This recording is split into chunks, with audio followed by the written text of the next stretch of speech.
안녕하세요. 된 멘토 신범철입니다. 오늘 알아볼 기업은 롯데정밀화학이고요. 롯데정밀화학에 관련된 이슈는 어떤 것들이 있는지 한번 같이 살펴보도록 하겠습니다.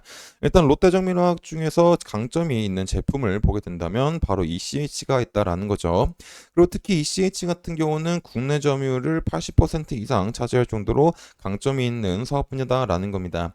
하지만 아무리 강점이 있어도 전방 산업인 건설업에 대한 악화와 ECH 가격과 스프레드 악화로 인해 가지고 23년도에는 많은 매출을 올리지 못했다라는 겁니다. 그러면 옆에 있는 그래프에 보이다시피 ECH에 대한 가격과 스프레드가 왜 지속적으로 하락을 하고 있는지를 살펴보게 된다면은 이 부산물에 대한 문제가 있다라는 겁니다. 결국 이제 전 세계 파미 생산량 1위 국가인 인도네시아가 작년 이후로 바이오 디젤에 대한 의무 혼합류 정책을 실시하게 되면서 바이오 디젤에 대한 생산이 늘어났고 이 바이오 디젤에 대한 생산량이 늘어난 만큼 부산물인 글리세린에 대한 공급량도 같이 증가가 됐다라는 거죠. 그리고 이 공급량 증가와 더불어서 중국 내 글리세린 기반 ECH 설비 가동률이 상승함으로써 ECH가 공급이 관이됐다라는 겁니다.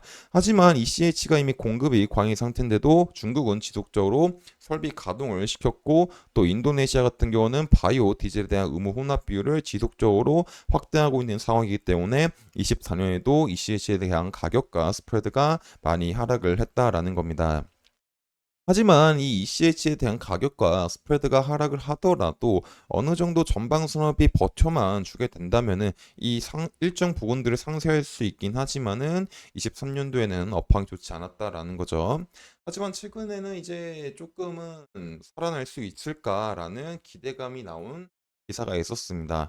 바로 어떤 거냐면 바로 이 중국 기사다라는 거죠. 그래서 이 기사 내용을 살펴보게 된다면은 이 중국 경제 지표가 호조를 보이며 경기 회복에 대한 기대감이 커지고 있다라는 겁니다. 그래서 이제 1월달, 2월달 제조업 동향을 방영하는 산업 생산 증가는 지난 2년 새 가장 큰 오름폭이다. 시장 예상치 5% 안팎보다 크게 웃돌았다라는 거죠. 그리고 제조업 가운데 첨단 제조업에 대한 성장률이 7.5%로 높았다라는 겁니다.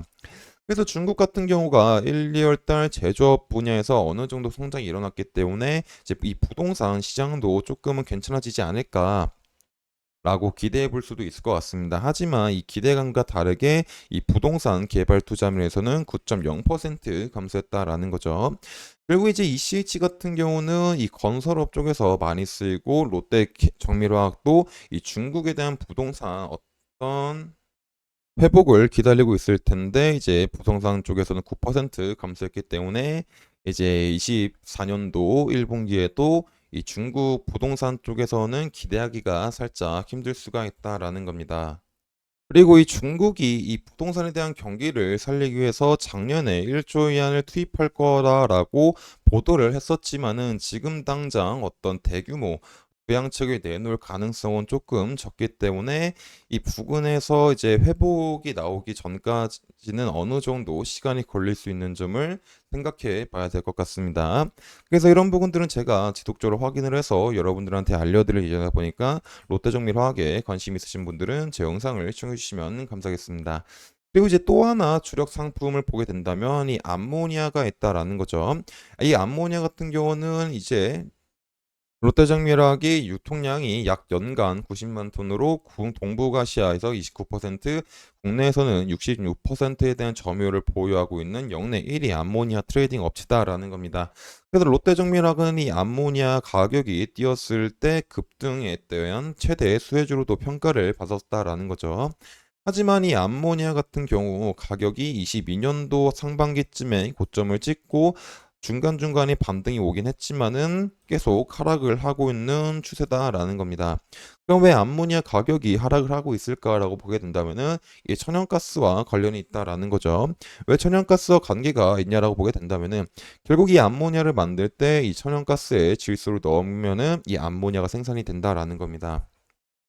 그래서 이 표에 보이다시피 천연가스에 대한 가격이 상승할 때 암모니아도 같이 상승을 하고 천연가스에 대한 가격이 하락할 때 암모니아에 대한 가격도 같이 하락하고 있는 모습을 보여주고 있죠.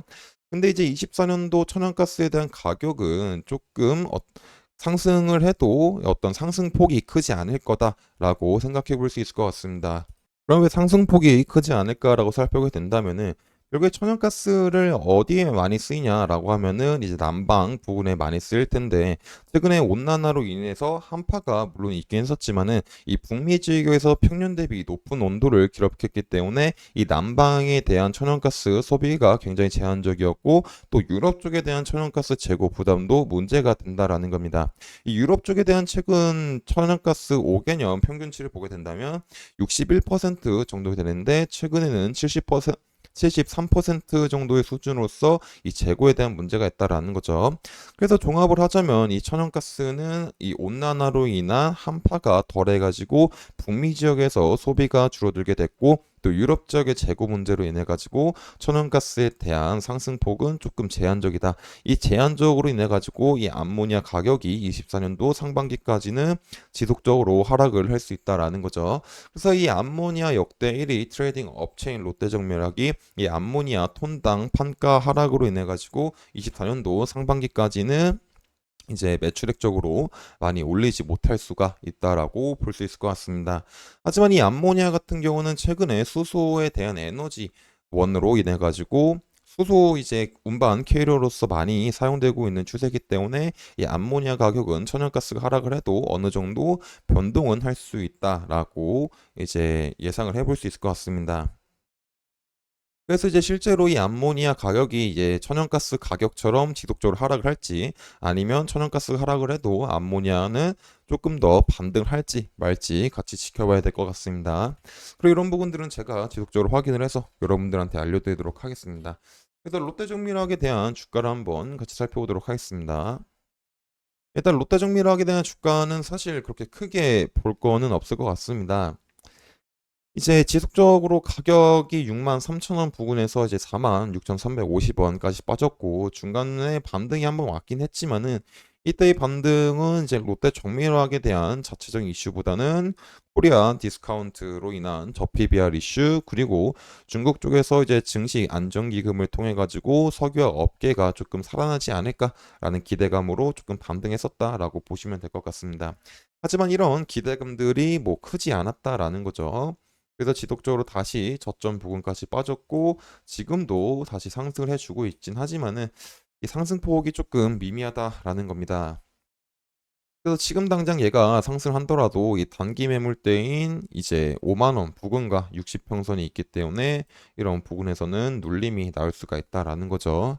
그래서 지금 당장은 롯데 정밀화학에 대한 어떤 상승 시나리오는 생각하기에는 조금 무리가 있을 수 있다라고 볼 수가 있을 것 같습니다. 그래서 이런 부분들은 이제 제가 지속적으로 체크를 해서 여러분들한테 알려드릴 예정이다 보니까 롯데정밀하게 관심 있으신 분들은 제 영상을 시청해 주시면 감사하겠습니다. 이상 대원 멘토 신범철이었습니다.